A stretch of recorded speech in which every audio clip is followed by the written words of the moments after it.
Asia কাপের আগে পাকিস্তান আফগানিস্তানকে নিয়ে ত্রিদেশীয় সিরিজের আয়োজন করেছে সংযুক্ত আরব আমিরাত। সিরিজের প্রথম ম্যাচে আফগানদের 39 রানে হারিয়েছে পাকিস্তান।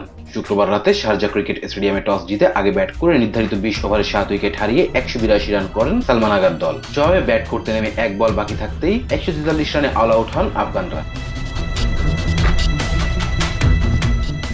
এশিয়া কাপের আয়োজক দেশ সংযুক্ত আরব আমিরাত। টুর্নামেন্ট শুরুর আগে আফগানিস্তান ও পাকিস্তান নিয়ে সিরিজের আয়োজন করেছে তারা। তিনটি দলই এই টুর্নামেন্টে খেলছে এশিয়া কাপের প্রস্তুতি হিসাবে। আগে ব্যাট করতে নেমে উদ্বোধনী জুটিতে পাকিস্তানকে উড়ন্ত সূচনা এনে দেন দুই ওপেনার সাহেবজাদা ফারহান ও সাইম আইয়ুব। প্রথম ওভারেই 12 রান তোলে এই দুই ব্যাটার। তবে স্কোরবোর্ডে 26 রান যোগ হতেই ওপেনার সাহেবজাদার উইকেট হারায় পাকিস্তান। 10 বলে 21 রান করে এই ব্যাটারকে ফেরান আমজাদুল্লাহ ও মোরজাই। এরপর উইকেট থিতু হয়ে সাজঘরে ফেরেন সাইম আইয়ুব ও ফাকার জামান। দলীয় 50 রানের মাথায় রাশিদ খানের বলে ফারিদ আহমেদের হাতে ক্যাচ দিয়ে ফেরেন 16 বলে 14 রান করা বাহাতি ওই ওপেনার। তার কিছুক্ষণ পরেই ফাকার জামানকে ফেরান মোহাম্মদ নবী। আউট হওয়ার আগে তার ব্যাট থেকে আসে 17 বলে 20 রান। 5 নম্বরে ব্যাট করতে নেমে কিছুটা ধুঁকতে হয় হাসান নেওয়াজকে। মাত্র 9 রান করতে বল খেলেছেন 13টা। এরপর দলের হাল ধরেন অধিনায়ক সালমান আলী আগা। তাকে যোগ্য সংজ্ঞা দেন মোহাম্মদ নেওয়াজ। পঞ্চম উইকেটের জুটিতে মোহাম্মদ নেওয়াজকে নিয়ে 27 বলে 53 রানের জুটি করেন সালমান।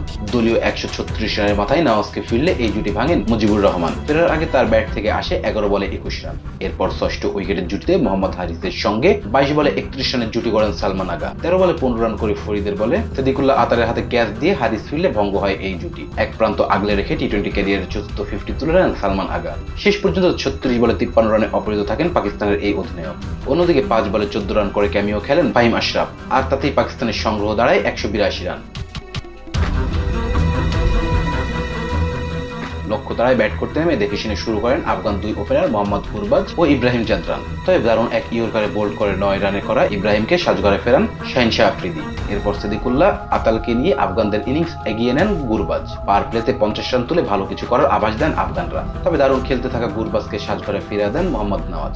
আউট হওয়ার আগে 27 বলে 38 রান করেন এই ব্যাটার। অন্যদিকে ইনিংস বড় করতে পারেননি সিদ্দিকুল্লাহ। এরপরই ধস নামে আফগান ইনিংসে। এক ওভারে রানের খাতা খোলার আগেই করিম জানাতকে সাজঘরে ফেরান রৌ। ওই ওভারে কোনো রান না দিয়ে 2 উইকেট শিকার করেন এই পেসার। পরের ওভারে প্রথম বলেই 21 রান করা দারুস রাসুলকে আউট করেন সুফিয়ান মুকিম। আমজাদুল্লাহ ও মোহাম্মদ নবী টিকতে পারেননি বেশিক্ষণ। 4 তুলতেই 5 উইকেট হারিয়ে ম্যাচ থেকে অনেকটাই ছিটকে যায় আফগানরা। এরপর ঘুরে দাঁড়ানোর চেষ্টা করেন রশিদ খান। তবে তাতে অবশ্য ভালো কোনো কাজে আসেনি। মাত্র 16 বলে 5টি ছক্কা ও একটি চারে 39 রান করে সাজঘরে ফেরেন রশিদ খান। এরপর দলীয় 143 রানে গুটিয়ে যায় আফগানরা। পাকিস্তানের হয়ে 4টি উইকেট শিকার করেন Haris Rauf. Rezan Islam, B sports. Please subscribe our channel to get more information about sports world.